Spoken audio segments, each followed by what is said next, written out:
तो एक साल यूपी खुशहाल है, यह सरकार का दावा है, लेकिन विपक्ष को इन दावों में हकीकत नहीं दिखाई दे रही है। इस मसले पर बातचीत करने के लिए अनिला सिंह बीजेपी प्रवक्ता हमारे साथ जुड़ रही हैं, फराज किदवई हमारे साथ समाजवादी पार्टी के प्रवक्ता मौजूद हैं, प्रभाकर पांडे कांग्रेस प्रवक्ता हमारे साथ मौजूद हैं, सुभाष यादव प्रवक्ता सुभाषपा के मौजूद है हमारे साथ, और विजय उपाध्याय राजनीतिक विश्लेषक भी हमारे साथ मौजूद हैं। अनिला जी से शुरुआत करते हैं। अनिला जी, एक साल और हो गया, 6 साल पूरे हो गए।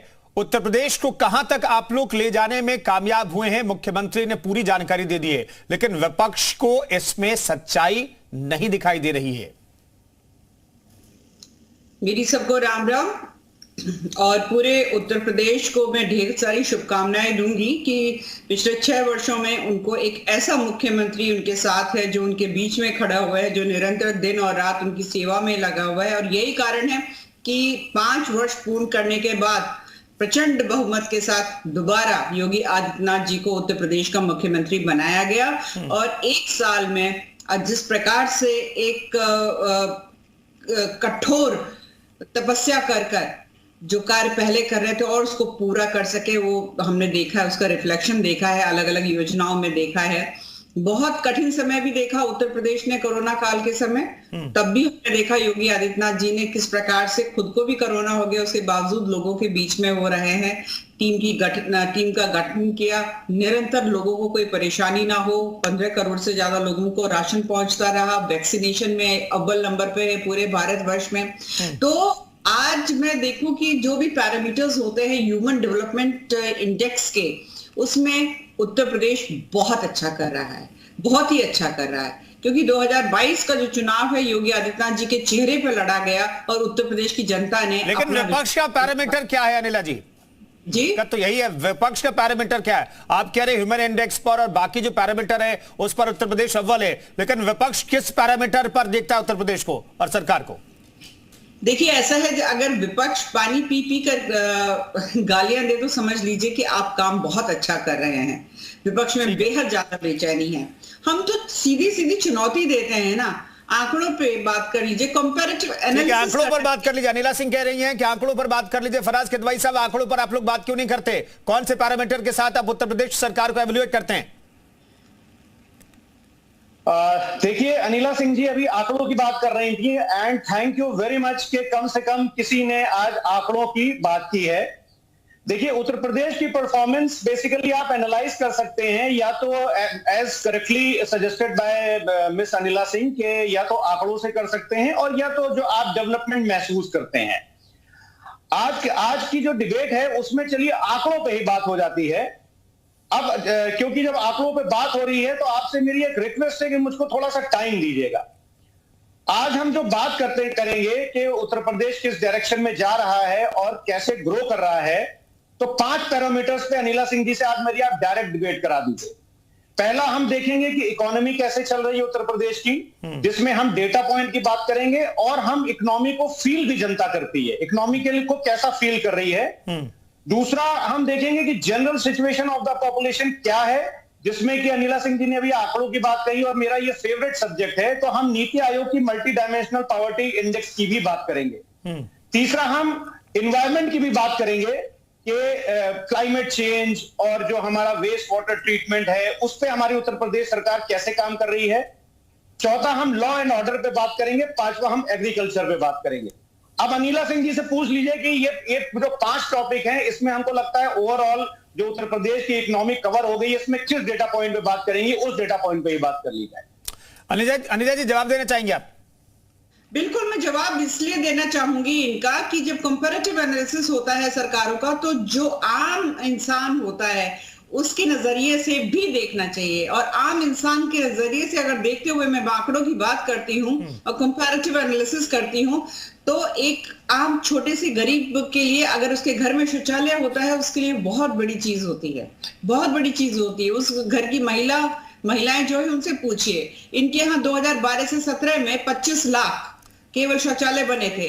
हमारे यहाँ 2017 2.25 करोड़। फराज किदवई साहब, मैं ये जानना चाहता हूं कि क्या आपने जो आंकड़े पिछले 6 साल 6 दिन के आपने रखे हैं, उसके साथ साथ आपने अपनी सरकार के 5 साल के भी आंकड़े रखे हैं क्या? तब कंपैरिजन बेहतर तरीके से पाए। मैंने अभी कोई आंकड़ा नहीं रखा, आंकड़ा तो मैं रखने जा रहा हूं। जल्दी से फराज किदवई साहब, सबसे पहले, लेकिन साथ में 12 से 17 के बीच का भी आंकड़ा बताते चलिए, जल्दी जल्दी पोस्टमार्टम कर दूंगा, पूरी कंपैरेटिव एनालिसिस कर दूंगा जल्दी। देखिए उत्तर प्रदेश की जीएसडीपी की अगर हम बात करें एट करंट प्राइस की, तो 2016-2017 में इट वाज 13.26%, 2020 और 21 में ये नोज ड्राइव हुई और 1.05% हो गई, और 2021-22 में 4.24% हो गई।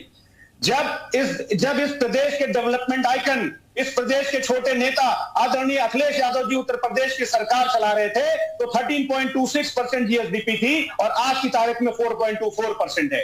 अगर हम बात करें अनएम्प्लॉयमेंट रेट की, तो मार्च 2017 में जब हमारे आदरणीय अखिलेश यादव जी जब इन्होंने जीएसडीपी साइज की भी तो बात कीजिए किदवई साहब, जीएसडीपी के साइज की भी तो बात कीजिए सर। साइज तो कंपैरेटिव है ना, वो तो पॉपुलेशन के हिसाब से आप देखेंगे। नहीं, आप उत्तर प्रदेश, आपको साइज में तो बताना पड़ेगा, जीएसडीपी का साइज में तो बताइएगा सर। साइज क्या है, कंपैरेटिव एनालिसिस के लिए तो आप परसेंटेज देखेंगे ना, उत्तर प्रदेश नहीं तो साइज में तो बताना पड़ेगा ना सर। अभी तो कोरोना से उत्तर प्रदेश और पूरा देश उभरा है, आपको साइज में बताना पड़ेगा। आप डेवलपमेंट देखेंगे तो पूरे विश्व स्तर पर जो डेवलपमेंट है उसमें भारत बहुत आगे, उत्तर प्रदेश उससे आगे। मैं जानना चाहता हूं आपको साइज में तो बताना पड़ेगा। मुझे अपना पॉइंट तो पूरा कर लेने दिए सर। नहीं सर, बाकी मेहमान भी है, बाकियों के पास भी जाना है। हाँ, तो अभी साहब जल्दी से डेटा पॉइंट की बात कर रही है, तो आप डेटा पॉइंट पे बात करने दीजिए। अनएम्प्लॉयमेंट रेट मार्च 2017 में 2.40% था, जो कि दिसंबर 2022 में 4.30% हो गया। एवरेज इन्फ्लेशन 2017 बीजेपी तो कहती है 14% था, बीजेपी कहती है 14% था। ये कौन सा आंकड़ा रखना है आप?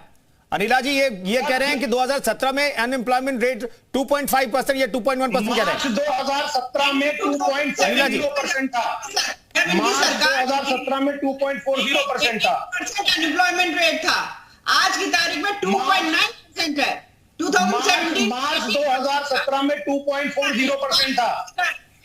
चलिए, बाकी मेहमान नाराज हो जाएंगे मुझसे, बाकी मेहमान नाराज हो जाएंगे और ब्रेक भी मुझे लेना पड़ेगा, तो बाकी मेहमानों का रुख कर लेते हैं। प्रभाकर पांडे हमारे साथ मौजूद है। प्रभाकर जी, उत्तर प्रदेश के 6 साल 6 दिन के कार्यकाल को किस तौर पर कांग्रेस देखती है? हालांकि उत्तर प्रदेश के लोगों ने कांग्रेस को बताया है कि कांग्रेस किस स्थिति में है उत्तर प्रदेश में 2022 के चुनाव में भी। जल्दी से सर। साहिब की ये नारा दे रहे हैं कि यूपी खुशहाल, लेकिन जनता जान रही है कि यूपी है बेहाल। खुशहाल किस बात से? अभी सपा के प्रवक्ता डाटा दे रहे थे, एक भी जवाब ये दे नहीं पाएंगे भाजपा प्रवक्ता, न तो दे पाएंगी। भाई, किसी भी प्रदेश या देश की बुनियादी ढांचा में 3 अति आवश्यक वस्तुएं निहित रहती हैं: रोटी, कपड़ा, मकान। संपूर्ण भारतवासी इस बात से बिल्कुल ज्ञान नहीं है कि उनको समय से रोटी मिल रहा हो, समय से कपड़ा मिल रहा हो और मकान की व्यवस्था हो। जरा हमको ये बता दें, भाजपा गवर्नमेंट तो कहती है सबसे ज्यादा मकान महंगाई है कि नहीं? प्रभाकर जी सॉरी मैं रोक रहा हूं आपको। प्रभाकर जी, सरकार तो उत्तर प्रदेश की सरकार कहती है कि जो गरीबों को हमने पक्के मकान बना करके दिए, खाने की व्यवस्था जो है अगले साल तक, शायद मार्च तक सरकार ने अन्न की व्यवस्था की है, कपड़े की व्यवस्था शायद नहीं की है। नहीं, मैं जो कहना चाह रहा हूं, 2-3 प्रश्नों का उत्तर दे दे। उत्तर प्रदेश की ग्रोथ के विषय में आप बिल्कुल अवगत हो जाएंगे, मैं भी संतुष्ट हो जाऊंगा। महंगाई है कि नहीं?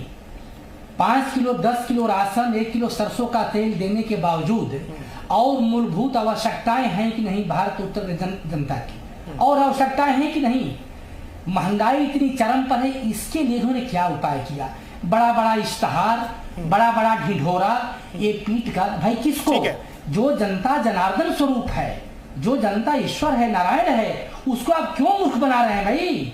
ठीक है, सरकार तो कहती है कि हम जनता को जनार्दन मान के जनता के लिए लगातार 24/7 काम कर रहे हैं।